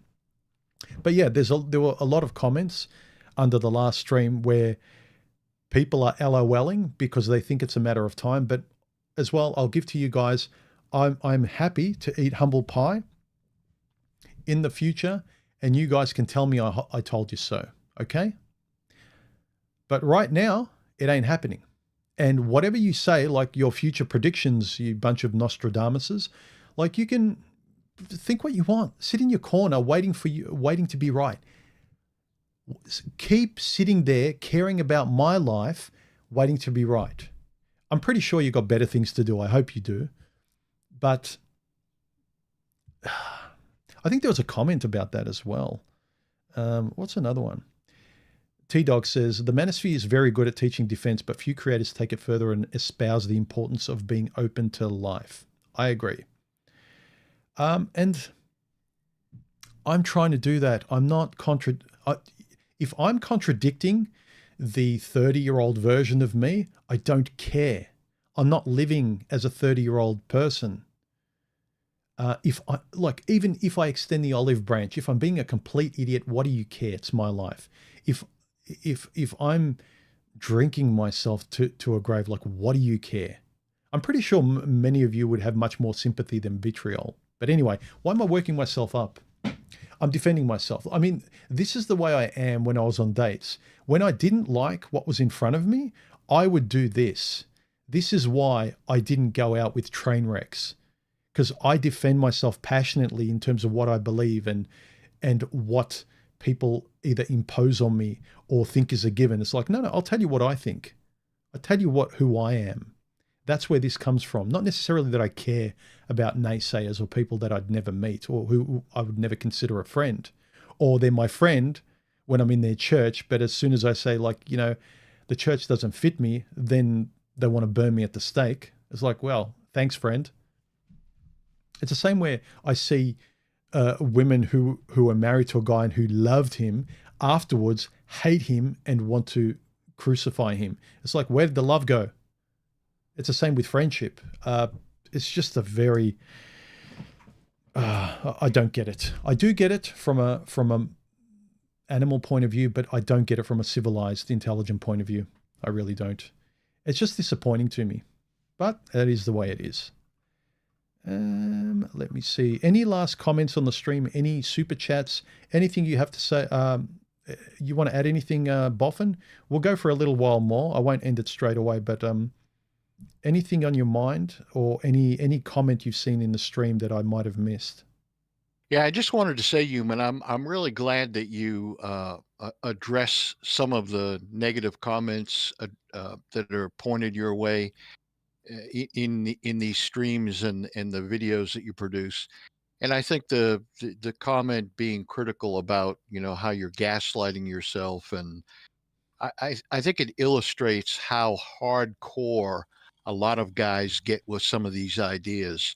And look, I understand that there are guys who are just naturally more inclined to live a MGTOW, what apparently what MGTOW has become, that life absent of any type of female interaction or companionship or relationships. I understand that and I respect that. But I also think it's kind of it's interesting to me that you can become so dogmatic with these beliefs that you can't accept the fact that other people are living their own lives and they're looking for their own place of contentment. And when any type of interaction or any type of relationship with a woman automatically makes you some type of, self-deluding uh, idiot, I think it just goes to show how poisonous some of the dogma can be. If if you're living the life you want to live, you have a set of interests and a set of things that you pursue, hobbies, your profession, your entertainment, whatever it is. But you don't become um, uh, angry when someone has a different interest than you. And the guys who become real hardcore about some of this stuff, I think it says more about them and their personality than it does the people who are trying to live a more full life or different life. So if you're not interested in relationships with women, if you think women are, there's nothing good to come out of interacting with women, I respect that. But I just think it's ironic that, they can't leave it at that. They have to they're trying to suck everyone into their point of view. And I don't think that's productive. The world is full of all different types of people, all different desires, interests, and I think, the real purpose of the of the exercise is to find the points of interest that bring contentment to your life. And also, like, it forces you to be responsible and say, while I respect the group, I make my own decision. I don't Yeah, vet it through exactly. the group. And Exactly. again, there's the loyalty where you respect your brothers and whatever, but it's also your family. At some point, yeah, it gets too much where you love your family, but you have to break and do what you want to the detriment of them getting annoyed. Exactly. Otherwise, you're just you're a representative from your family, and in the same way, you're a representative from the manosphere. If your so-called friends, your buddies in the manosphere, if they want to cast you away and they won't have anything to do with you, but they were your quote unquote buddies, and that's the thing. Like, I remember talking to these guys, and I felt camaraderie, and brother this, and you're my brother, and brother, and I felt kind of awkward. It's like, well, call me a friend if you want, but you're not my brother. Maybe I'm being too literal with the word, but I always found even friends in my life, the ones that would use brother all the time, they would invariably betray me because it's kind of extending what it actually is. And then that's what happened. The people that called me brother just discarded me like I was less than even an acquaintance later on. So it's like, what did the word brother mean? I feel like a lot of the guys in the manosphere are talking like Hulk Hogan, like brother this, brother that. And the whole thing is like watching WWE. Everyone's like uh, in the relationship space like a wrestling fan. And everyone's talking to you like, let me tell you something, brother. And they spout off these little memes and things, these kind of eloquent memes, and that's all it is. And the moment I just want to go drop the voice and talk the way, talk normally the way we are or something, let's chew the fat, let's have a beer at a bar and have that kind of conversation. It's like, no, I have to put on the costume, the alpha costume, and call you brother, and feel like we're in a war or something. It's kind of just baffling. And then I actually see, well, given how you insist to operate in this space and how you want to talk to me, I get why chicks can't kind of connect with your wrestling world. Like, I get why your language, like your Hulk Hogan language, doesn't translate on a date. Like, just talk like yourself. But anyway, I kind of had a thought where,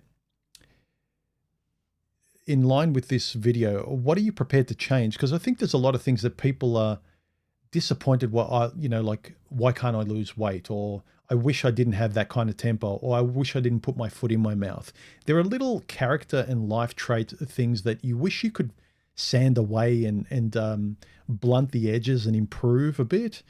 Not forcing you to change for someone else, but you yourself, you wish you didn't have a character trait, or you wish you did less of this or more of this. And they're the things I'm trying to encourage you guys to do. What would make you in the future say, I should have done this sooner? And they're really liberating moments.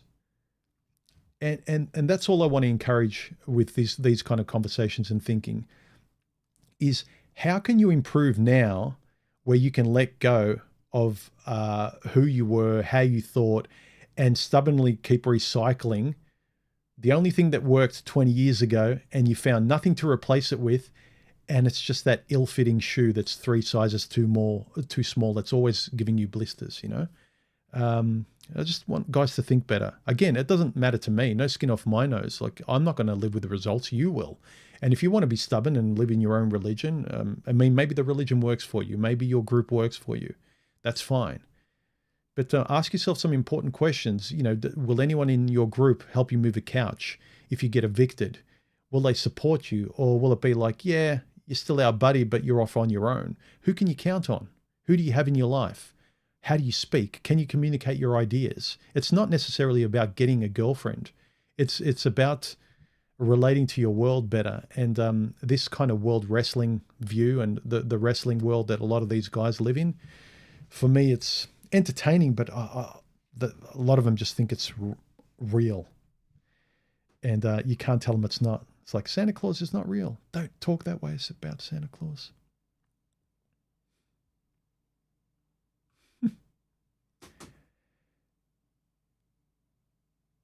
Martial arts says, change is the way, as the only constant thing is change itself, blah, blah, blah. This is a person and the illusion of this is me and I'm being myself. What really is the self? That's kind of a deeper philosophical rabbit hole. I think if we can make even spiritual philosophy, if we can kind of make it use very plain language with which to communicate with each other, and I try not to get into the kind of very flowery rabbit hole. Like I would be able to kind of speak with martial arts, Oriental medicine, because he's very much in that language and I get where he's coming from and I can meet him halfway there. But I think if you're trying to get everyone out there, the majority of people, just to help them or to have better live and let live conversations, you have to meet them halfway in conversation.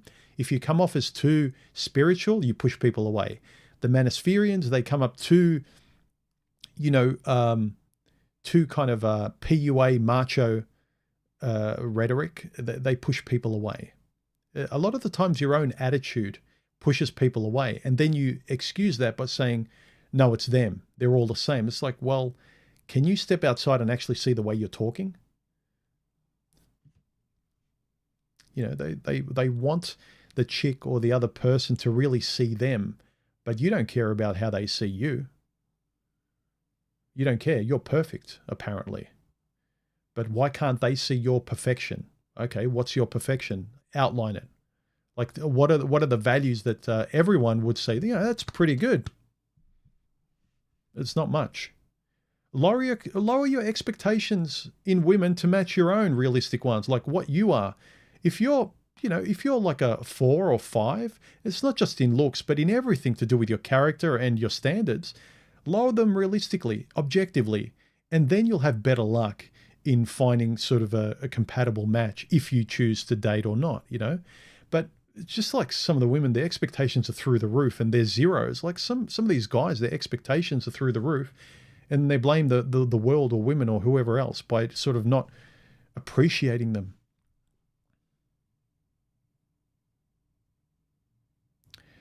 Just the Guy says, great mics sound human. Boffin's mic pales in comparison. Hey, I think Boffin's mic sounds really good.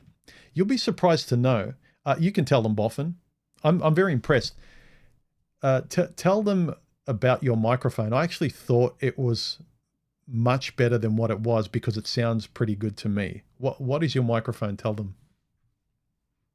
I'm using an old Western Electric telephone handset as my microphone and listening device. There you go. And it's got the actual handset that you rest on your shoulder. Yeah. And he's plugged it into his computer and it works. It's basically an old handheld corded microphone from what year is it again? I would suspect probably sometime in the 1970s or 80s, vintage technology. Oh, that's And awesome. and it's just kind of it goes to show you human you know people get into habits, and I grew up in a world where communications, remote communications was done with a telephone. And this is very comfortable for me. I know a lot of guys would, be more comfortable with a microphone or a gaming headset of some sort. But I've spent years and years talking on the telephone, and this is just natural and it works. Yeah. Arvero says rotary phone. I used to have a rotary cell phone, Arvero. That's how old I am. Actually, let me read some. There are a couple of nice comments. See if I can bring up my browser. Come on. Yes. Let me just make this a bit smaller.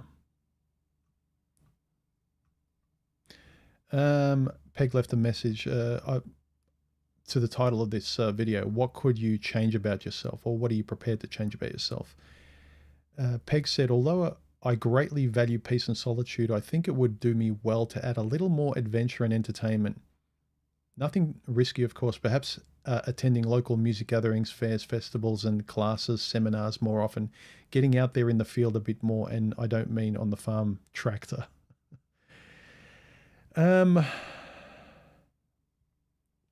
Luke, wait for it, Marengo, wanted to read his out. He said how he would change himself. He says a number of possible changes one could make for oneself would only increase the longer you thought about it. Concerning this topic, I'd adjust to what I am prepared to change. As these changes sustainable? Are these changes sustainable for the long term? Do they benefit me, or am I just falling for the new fad? Or worse, lying to myself? You hear people say all the time, I'll start my new diet on Monday and I'll go to the gym next week, etc., etc. Words over action get you nowhere. It's essentially hollow New Year's Eve declaration. Yeah, I agree. Good comment. Rocket says, clear your mind every morning, meditate, Tai Chi, light workouts, then a plan for tomorrow because today you do what you planned yesterday. Yes. Everything, says someone else. Very liberating question. Vero says, what could I change about myself? Doing it instead of saying it would be a good start. And I'm a big proponent of this. It sounds so simplistic that it's trite. And I think a lot of people laugh at me when I say very trite things that have been heard since the beginning of time, but they are so simple. Just like you want to lose weight or get fit, exercise and eat better. It's as simple as that. But everyone's like, well, we've got iPhones and the internet. It's not as simple as that. It's these fragmented, complex solutions that add up to the perfect body or health. But it really is. The simple old wisdom is usually the best. And I think people are much clever, like to think of themselves as much cleverer than what we are. We're still human beings. Men and women haven't changed that much. Our environment has, and so it's exacerbated a lot of the friction and problems that we didn't have or our forefathers never had to deal with as much as we do. Society used to, as Boffin's mentioned a few times, give young people much more guardrails by which they could go on dates and act properly and not go out of line, whereas now we all start from zero. So there's a lot more challenges for young people because there's no mentorship and there's no guardrail from society and insistence on how you should act, or you get shamed societally speaking. And good comments. Any last thoughts you have on this topic, Boffin, about what are you prepared to change or completely get rid of that you yourself would think, I should have done this yesterday. I always knew I should. I delayed it. But if I did this yesterday, I would have gotten this 10 years ago or something like, but I knew it was tickling me at the back of my head and I was just too insecure. I thought I had to plan a bit more. I had to chew on it a bit more. Fair enough. But at some point, you know, you can actually try and do it or start or pull the trigger and you don't. And you just kind of waste years and years and years perfecting the jumping off point. And you really wish you would have done it sooner. What are your thoughts on that? Yeah, I think my closing thoughts are what I said earlier, Human. I think you're best served if you hang on to your core beliefs, the things that are most important to you, kind of the core pieces of your personality, what you believe, not in terms of how the world works, but your core values, your morality. And then I think you have to keep an open mind. You have to be willing to adapt, to continuously learn, to continuously explore. And you made a point a few minutes ago about not stepping over opportunities on your way to a goal. And I think a lot of people are guilty of that. When you become so focused on a particular goal that you're wearing blinders and you miss all of the peripheral opportunities that may be there. But but because you're so focused on reaching an objective, you miss a lot of opportunities. So Yeah. I think, you know, my closing thought is keep an open mind on all but your most core beliefs, and navigate the world that's out there. Accept it for what it is. You know, realize that we're not going back to a golden age. I don't think there's ever been a golden age. So, you Mm. know, get that fallacy out of your mind and navigate the world. Be willing to change your opinion when you've come to, you know, a realization that you were wrong in the past, and I need to adapt. Yeah, yeah. Like it's very easy, as I said, to know yourself via the avoidance of red flags and danger. But then if you're avoiding the thing that you associate with red flags all the time and you get it objectively in front of you without any red flags and you still step over it and avoid it, it's kind of like, well, what do you want? Do you just want to complain? Or you actually got something that didn't look like a red flag and you still didn't want to relate to or converse with it or see what it was, if it was interesting, whether it was a person or a job or moving home or whatever it might be. Again, it's kind of, I think acting also is a bridge too far for a lot of guys who are comfortable in just rhetoric.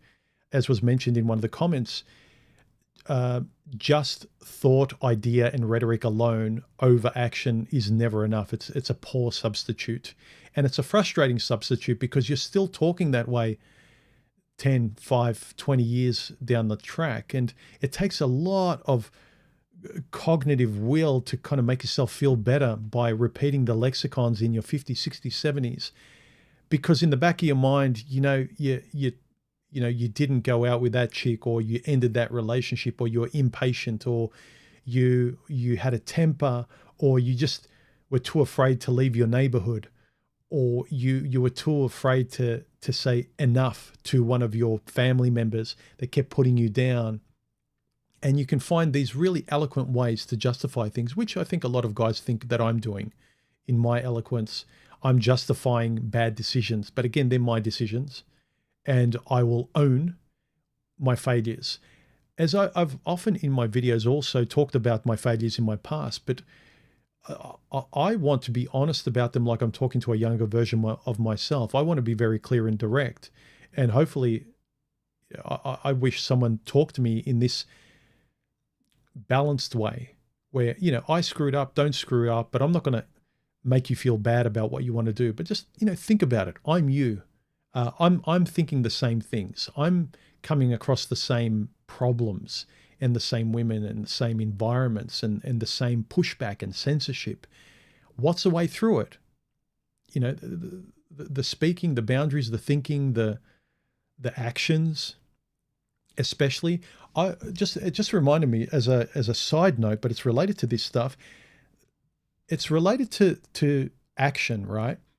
But all this talk, I think very, very few people really solve their problems, if any, through talk, other than where the talk leads to you boiling so much internally that in front of a person that you could never say no to, you just explode and you have enough. And then you finally say your no. But aside from that, I don't think all this talk does anything without action. And I'm a big believer in limbic system therapy, where you challenge your presuppositions. And if you look up limbic system therapy, it's basically not talking, it's challenging yourself to take an action where you think you will fail.